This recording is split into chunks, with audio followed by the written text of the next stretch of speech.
안녕하십니까? 안녕하세요. 대학로센터를 거쳐갈 때 한 분이 하신 말을 잊을 수가 없습니다.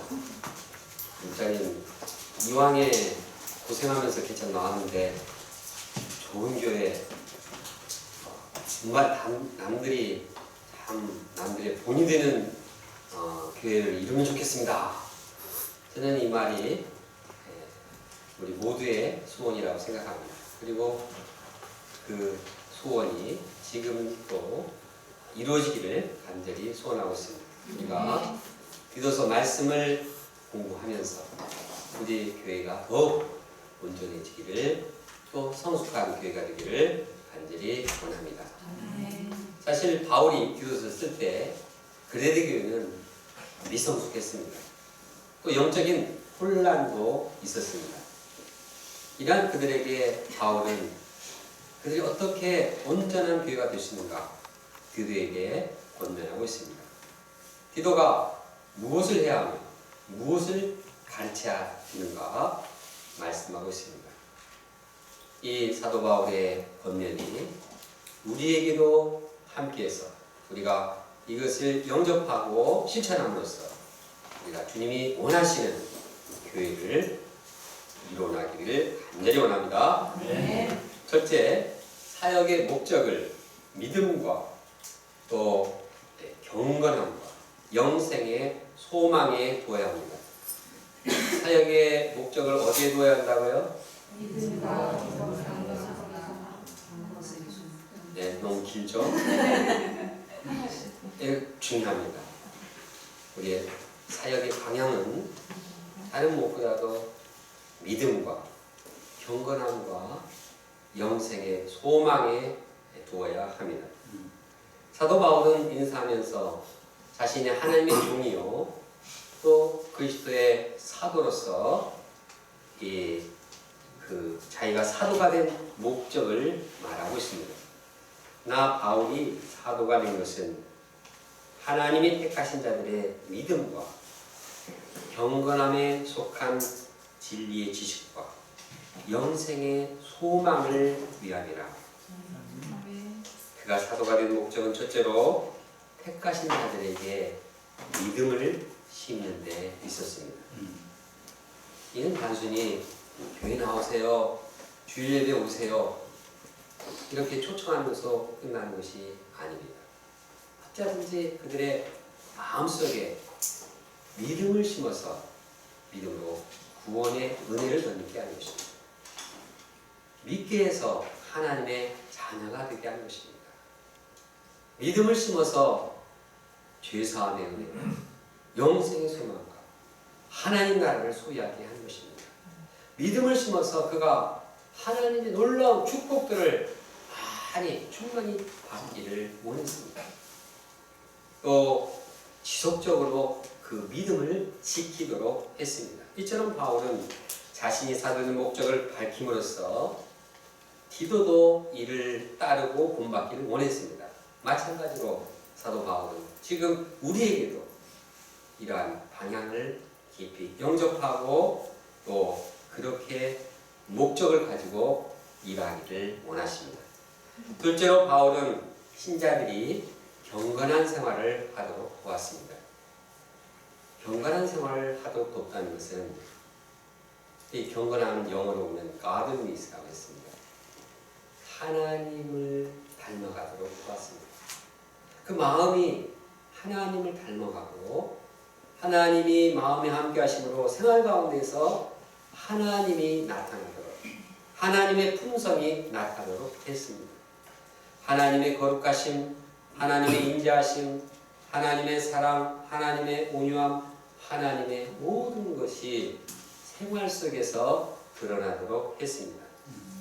믿음을 가지고 있는다고 하는데 저 사람은 하나님의 모습이 드러나지 않는다고 하면 이건 참 문제가 아닙니까? 세상 사람도 똑같다. 아니, 세상 사람보다 더 지독해, 더 이기적이야, 더 죄악돼, 더 정욕적이야. 이러면 믿는다는 게 무슨 의미가 있겠습니까? 사도 바울은 믿음과 더불어서 경건함에 이르도록 생활이 우리의 실제 생활이 하나님을 나타내도록 그렇게 도왔습니다. 그것이 사도 바울의 사역의 방향이었습니다. 이를 위해서 그들이 경건한 생활을 하기 위해서, 경건함을 드러나기 위해서 어떻게 도왔습니까? 사도 바울은 하나님의 말씀을 심었습니다. 진리의 지식으로 도왔습니다. 진리의 지식이란 그리스도의 말씀을 의미합니다. 그리스도의 말씀이 그들 마음 가운데 새겨지고, 진리의 말씀, 그리스도의 말씀이 그들 마음 가운데 살아나서 그 말씀이 그의 심령을 새롭게 하고 생활 가운데 드러나도록 한 것입니다. 바울은 양들에게 믿음을 심고 경건한 생활을 하게 한다고 해서 다른 신비한 방법들, 다른 세상적인 방법을 사용하지 않았습니다. 예를 들어서 이 경건한 생활, 깊은 영성의 생활을 하기 위해서는 이 깊은 침묵의 묵상에 빠져야 된다, 이렇게 말하지 않았습니다. 세상의 깊은 철학과 심리학을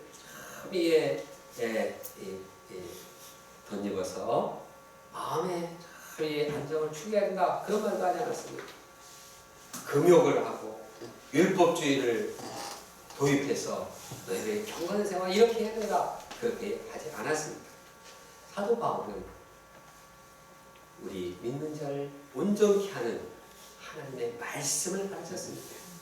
말씀이 마음에 새겨지고 말씀이 살아있고 말씀이 사람들의 행동을 통해서 나타나도록 도왔습니다. 사도 바울이 사도가 된 다른 목적이 있습니다. 이것이 중요합니다. 정말 믿음을 갖고 또 경건한 생활을 통해서 우리가 누리는 축복입니다. 그것은 무엇입니까? 영생의 소망입니다. 영적인 생명, 영적인 이 생명력이 넘치는 생활을 하게 하는 것입니다. 영생의 소망이라고 해서 나중에 저기 죽고 영원한 생명을 얻는 그것도 말하지만 그것만 말하는 것이 아닙니다. 일상생활에서 우리가 생생하게 맛보고 누리는 이러한 생명력을 말하는 것입니다. 바울은 양들에게 영생의 소망을 주고자 열심히 일했습니다. 이 영생의 소망은 갑자기 주는 것이 아닙니다. 하나님께서 영원한 때 전부터 오랫동안 우리에게 주시려고 아껴놓고 약속하신 소망입니다. 때가 되자 하나님께서는 예수를 보내시고 전도를 통하여서 말씀을 전하게 하심으로써 영생을 나누어 주셨습니다. 우리는 이 놀라운 영생의 축복을 누리게 되었습니다. 사도 바울은 그 사역의 목적이 어쩌든지 영생의 소망을 전달하고자 몸부림치는 삶을 살았습니다. 어떠한 위기 가운데서, 어떠한 어려운 상황 가운데서, 어떠한 피곤한 이러한 상황 가운데서도 양들에게 영생의 소망을 주고자 몸부림친 것입니다. 디도에게 준 바울의 사역 목적이 우리에게도 동일하게 적용되기를 원합니다. 우리 목자님들은 양들에게 믿음을 심고 경건한 생활을 하도록 도우며 영생의 소망을 전하는 삶을 살기 원합니다. 우리가 해야 할 다른 일도 많이 있습니다. 그러나 다른 무엇보다도 이 목적을 기억하며 평생을 두고 실천하기 원합니다. 아직 목자가 아니라 그냥 나는 신자다, 그런 분들도 이런 방향을 가지고 양육을 받기 원합니다. 내가 믿음을 소유하고 내가 경건한 생활을 하고 영생의 소망으로 충만한 이러한 신앙생활을 해나가야겠다고 방향을 잡기도 원합니다. 아멘. 이것을 기억하기가 너무 어려워서 이제 세 단어의 첫 글자를 따봤습니다. 그게 뭡니까? 믿음과 경건함과 영생의 소망의 첫 글자를 따면 믿경영입니다. 우리가 믿경영을 항상 염두에 두기 원합니다. 인사할 때도 요즘 밑경영 잘하십니까? 옆에 있는 사람 악수하면서 요즘 밑경영 잘하십니까? 한번 해보시기 바랍니다. 네. 이 경영을 잘하지만 믿음, 이 경건함, 또 영생의 소망으로 충만하기를 원합니다. 우리가 이러한 신앙의 분명한 목표와 목적과 방향을 잡고 도전하기를 원합니다. 둘째, 자격 있는 리더들을 세워야 합니다. 사도 바울이 디도가 그레데 교회에서 구체적으로 해야 할 일이 무엇인가를 말씀하고 있습니다. 사도 바울이 이제 떠나서 이제 디도는 사도 바울이 남겨놓은 일을 정리해야 합니다. 그리고 또 하나 중요한 것은 디도와 함께 일하면서 양들을 섬길 수 있는 장로들을 세우는 일입니다. 장로들은 말씀을 가르치는 자입니다. 아주 권위가 있는 자입니다. 또 다른 사람이 어그러지 말, 또 반항하는 사람들은 책망을 해야 되는 그러한 위치에 있는 사람입니다. 그러므로 장로는 아주 교회에서 영향력 있는 사람입니다. 따라서 장로는 함부로 세워서는 안 됩니다. 일정한 자격 요건이 있어야 되었습니다. 구체적으로 사도 바울은 장로의 자격으로 여러 가지 덕목을 제시하고 있습니다. 먼저 장로는 치명적인 흠을 잡힌 자가 아니어야 합니다. 특히 가정생활에서 흠 잡혀서는 안 되는 자입니다. 그는 한 아내의 남편이어야 합니다. 두 아내나 세 아내의 남편이 아니라 한 아내의 남편입니다. 이것은 가정의 순결을 지켜야 하는 자임을 보여줍니다. 가정의 순결을 지키는 자가 교회의 순결을 지킬 수 있기 때문입니다. 만약 영적인 리더가 음란하고 정욕적이고 이렇게 되면 그가 섬기는 교회가 순결하기를 기대할 수가 없습니다. 그러므로 우리 리더들은 우리 중에서 두 안에 뜬 사람 없지 않습니까? 그러나 우리는 마음을 정결케 하고 특히 형제들은 음란물을 삼가야 합니다. 만약 우리의 마음이 더럽혀졌다면 즉시 예수님께 나아가서 회개하고 그 피로 깨끗하게 해야 합니다. 그래야 우리가 영적 리더들이 교회를 거룩하게 세울 수가 있습니다. 또 영적 리더는 순종하는 자녀를 둔 아버지여야 합니다. 디모데전서에서 바울은 말합니다. 사람이 자기 집을 다스릴 줄 알지 못하면 어찌 하나님의 교회를 돌보리요. 집안에서 자녀들을 잘 섬기지 못하는 자는 교회에서 양들을 잘 섬기지 못한다는 말입니다. 여기에 예의는 있을 것입니다. 예를 들어서 사춘기나 반항기 있는 자녀들을 이제 부모들이 아무리 잘 섬겨도 불순종하는 경향이 있습니다. 그러나 그러한 경우에도 자녀들을 순종하도록 돕는 부모가 참으로 지혜로운 부모입니다. 이러한 부모는 교회에서도 섬기기 어려운 양들을 순종하도록 도울 수가 있는 것입니다. 감독은 하나님의 청지기로서 책망할 것이 없어야 합니다. 청지기란 누구입니까? 청지기는 주인이 맡긴 것을 주인의 뜻대로 관리하는 자입니다. 그러므로 영적 리더는 자기에게 맡겨진 일을 내 뜻대로가 아니라 하나님의 뜻대로 관리하는 자입니다. 그는 겸손하게 섬기는 자세를 가져야 합니다. 왜냐하면 그는 청지이기 때문입니다. 그는 종이기 때문입니다. 그는 주인이 아닙니다. 주인의식을 갖는 건 좋지만 마치 내가 이 교회의 주인인 것처럼 함부로 종의 자세를 갖지 않고 대하는 것은 안 되는 것입니다. 특히 사람이 신앙생활을 오래 하다고 같은 교회 다니면 은근히 텃세가 생깁니다. 그래서 이게 내가 고참이다. 그래서 마치 새로운 양이 오면 난 고참병이고 넌 쫄병이다. 무의식적으로 이렇게 생각하기가 쉽습니다. 그런 생각을 하면 양들은 부담스러워서 교회에 나오기가 싫어지는 것입니다. 그러므로 이 청지기 자세를 가지고 어떻게 하면 참 양들이 마음 편하게 이곳에 구할 수 있을까? 어떻게 하면 이들을 참 종처럼 식당에 가면은 종들이 종은 아니죠. 저기 웨이터들이 좀 얼마나 그보다 더 잘해야 하지 않겠습니까? 그래서 좀 준비하고 또 아껴주고 이러한 종의 자세를 가져야 할 것입니다. 또 리더는 제 고집대로 하지 말아야 합니다. 리더가 자기 뜻만 고집하는 것은 그가 교만하다는 사실을 보여줍니다. 자기 생각, 자기 판단만 옳고 다른 사람들은 무시하고 판단하는 자입니다. 그는 아주 독선적인 자입니다. 그런 자가 리더가 되면 교회의 분열과 갈등이 깊어지고 상처를 받고 마음이 병들어지게 됩니다. 그러므로 리더는 제 고집대로 하지 않고 다른 사람들의 생각과 말을 잘 듣고 이해하고 또 중지를 모으는 자라야 합니다. 또 영적 리더는 화나는 일이 있어도 인내하며 급히 분내지 말아야 합니다.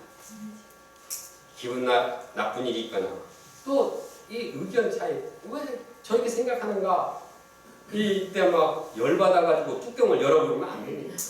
감정을 폭발하면 안 됩니다.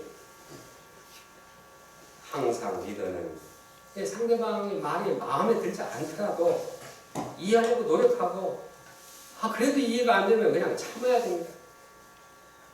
그렇게 하지 않고 기분 나쁘다고 벌컥 화를 폭발하면 상대방은 상처를 받고 점점 그와 만나기 싫어합니다.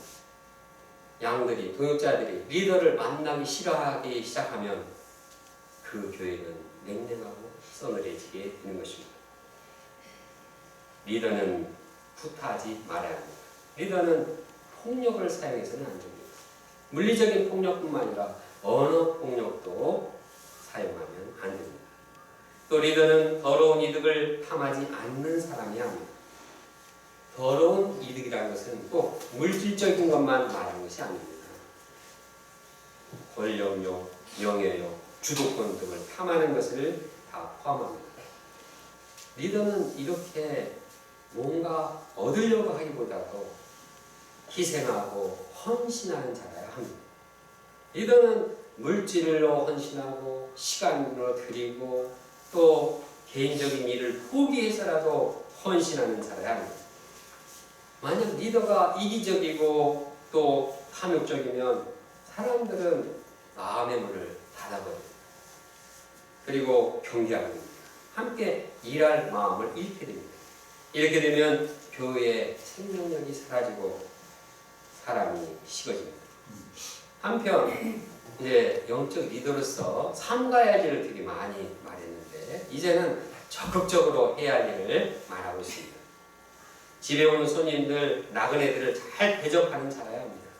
우리에게 적용하면 해외에서 온 선교사님들을 잘 사랑하고 섬기고 대접하고 새로운 양들이 있으면은 그냥 관심을 가지고 밥도 먹여주고 이게 카운셀링도 해주고 이게 사랑으로 돕는 것입니다. 선행을 좋아하면서 이를 위해서 자신을 즐겁게 헌신하는 자라야 합니다. 선행을 좋아한다는 것은 그 마음에 선한 마음이 함께하고 그것이 행동으로 표현되는 것입니다. 이러한 선한 마음과 선한 행동을 할 때 주위 사람들은 그를 통해서 예수님의 사랑을 배우고 예수님의 은혜를 함께 누리게 되는 것입니다. 영적 리더는 신중해야 합니다. 여기서 신중이라는 것은 셀프 컨트롤로 감정을 절제하고 욕심을 절제하는 것을 말합니다. 또 영적 리더는 다른 사람들에서 올바른 자세, 의로워야 합니다. 하나님에 대해서는 거룩한 마음을 가짐으로써 하나님을 기쁘시게 해야 합니다. 참 리더는 팔방민이 되어야 합니다. 마지막으로 영적 리더는 신실한 말씀을 가르치고 그 가르친 말씀을 그대로 지키는 자라 함을 언급하고 있습니다. 이것이 영적 리더가 가져야 할 가장 본질적인 일입니다. 궁극적으로 리더가 말씀을 가르치고 이를 실천하도록 하기 위해서 이러한 많은 덕목들도 요구가 된 것입니다. 말씀이 양들에게 들어가고 부역자들에게 들어가야 돼. 거기서 영생을 얻고 경건함도 얻고 영생의 소망도 얻는데 이 다른 덕목들은 그 아주 궁극적인 이 말씀을 가르치고 또 실천하는 그것을 이루도록 하는 덕목들이 있던 것입니다. 본문에 보면 영적 리더의 자격으로 하나님에 대한 자세, 성도들에 대한 자세, 또 세상 사람들에 대한 자세, 자신의 내면에 대한 자세가 어때야 되는지 요구하고 있습니다. 영적 리더에게 이런 자세가 갖춰진다면 하나님께서 이를 기뻐하시고 영광을 드러내실 것입니다. 또 성도들은 이러한 리더의 좋은 영향력 가운데서 행복하고 은혜가 넘치는 생활을 하게 될 것입니다. 새 양들도 이렇게 거룩하고 사랑이 넘치는 공동체와 보면 나도 이런 공동체에 거하고 싶은 마음이 생길 것입니다. 그러므로 우리 먼저 영적 리더로서 이러한 자격을 갖춘 자들로 성장해 나가기를 간절히 원합니다. 그런데 우리가 영적인 자격을 리더로서의 자격을 갖추는 일이 쉽지가 않습니다. 이런 자격이 신앙생활 그냥 오랜 동안 한다고 해서 되어지는 것도 아닙니다. 또 막 양들을 많이 친다고 해서 그거 자연스럽게 얻어지는 것도 아닙니다. 물론 목자가 생명을 내걸고 열심히 양들을 쳐야 합니다. 정말 요즘은 우리가 이 한 명이 아니라도 천재 말 쳐서 새로운 양들이 요구되는 때입니다. 그러나 또 영적인 리더로서 요구되는 덕목을 갖추기 위해서 열심을 다해야 합니다.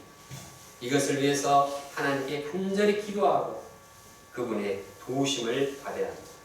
그래서 우리 각자가 영적 리더로 성장할 때 우리 공동체는 주님이 기뻐하시는 교회로 성장하게 될 것을 믿습니다. 셋째, 죄악된 자들을 엄히 꾸짖어 믿음을 온전하게 해야 합니다. 바울은 교회에 악영향을 끼치는 자들에 대해서 어떻게 해야 할지 말씀합니다.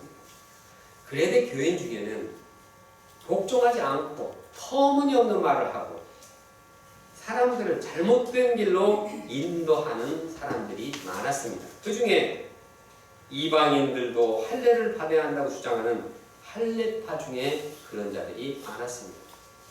이들은 교회 내에 들어와서 혼란을 일으켰습니다. 성도들의 가정의 화평을 깨고 완전히 무너지게 했습니다. 사도 바울은 그들의 입을 막아야 된다고 말하고 있습니다. 그들이 입을 막아서 잘못된 신앙, 잘못된 이 전통들이 퍼져나가지 않도록 했습니다. 그럴 때만이 건전한 공동체가 이루어지고 거기에 구원의 은혜가 넘치게 되는 것입니다. 또 바울은 그레데인들의 그 죄악을 드러내면서 이를 어떻게 해결할 것인지 말씀하고 있습니다.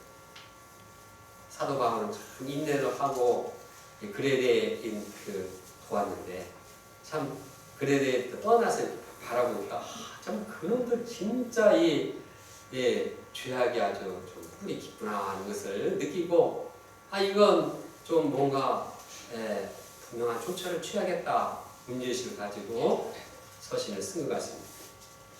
바울은 그레데 한 선지자의 말을 인용했습니다. 그레데인들은 항상 거짓말쟁이고 악한 짐승인데 배만 위하는 게으름쟁이다. 바울은 그냥 경험해 보니까 그 선지자 말 딱 맞다. 아주 그냥 사도 바울이 굉장히 힘들었던 모양입니다. 어떻게 양들이 이렇게 좀 죄악되다는 것을 그냥 선지자의 말에서 그 말 딱 맞아. 그 사람들 어떻게 그렇게 거짓말쟁이. 사실 그레데라는 그 단어가 속이다는 말입니다. 얼마나 사람들이 많이 속였으면 그 지역 이름이 속이다라는 그 지명 이름을 사용했을까요? 그들은 아주 악한 짐승과 같이 자기 이익을 위해서는 막 몸을 살리지 않았습니다. 쾌락과 만족을 추구하는 탐욕스러운 자였어요. 아주 짐승 같았습니다.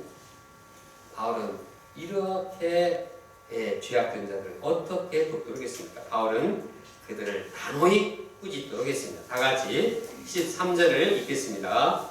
시작. 그러므로 내가 그들을 엄히 꾸짖으라. 이는 그들로 하여금 믿음을 온전하게 하고. 나쁜 습관이 익숙해진 사람을 좋은 말로 그냥 파일러가지고는 잘 고쳐지지가 않습니다. 이런 자들에게는 충격요법이 요구됩니다. 그들을 엄하게, 그들을 단호하게 꾸짖자. 사실 상대방에게 좋은 말 하기는 쉬워도 꾸짖는 것은 참 어렵습니다. 한 목자님도 말씀할 때 사회생활에서는 절대 다른 사람 꾸짖지 않는다. 왜 힘든 일을 하냐. 잘못해도 그냥 놔뒀다가 그 사람 나중에 쳐버리면 되지 꾸짖지 않습니다. 그러나 이제 어렵다고 해서 꾸짖는 것을 그냥 두면 그 죄악이 자꾸 퍼지게 되는 것입니다. 이것의 심각성은 우리 몸에 그 암의 피가 쏟았습니다. 암이 있으면 수술을 하고 항암 치료해서 발끈히 제거를 해야 됩니다. 암이 있는데 이것이 어렵다고 해서 그냥 놔두면 암 세균이 몸 전체에 다 전이가 되고 결국 그런 생명을 잃게 되는 것입니다. 죄도 마찬가지입니다. 방치하면은 한 개인뿐만 아니라 교회 내로 퍼져서 점점 전체가 무너지게 됩니다. 그러므로 잘못된 죄악은 꾸짖어라도 드러내서 해결해야 합니다. 그런데 이렇게 꾸짖는 목적은 그들을 정죄하거나 부끄럽게 하기 위해서가 아닙니다. 그들을 꾸짖음으로써 그들로 하여금 죄악을 버리고 믿음을 온전하게 하기 위해서입니다. 그러나 그들이 회개하고 믿음이 온전하게 되면 허탄한 이야기를 따르지 않습니다. 진리를 따르지 않는 그 사람들의 명령에도 마음이 요동하지 않습니다. 이제는 믿음이 온전해지기 때문에 그런 유혹받지 않습니다. 그래서 교회가 깨끗하고 거룩한 공동체로 성숙하게 된 것입니다. 구약의 선자들이 한 일이 무엇입니까? 구약의 선자들이 한 일은 주로 꾸짖고 책망하는 일이었습니다. 참 이 일은 정말 어려운 일이었지만 하나님께서는 어쩌든지 그 이스라엘 공동체가 거룩한 이 공동체로 되기 위해서 이 선자를 통해서 꾸짖게 하셨습니다.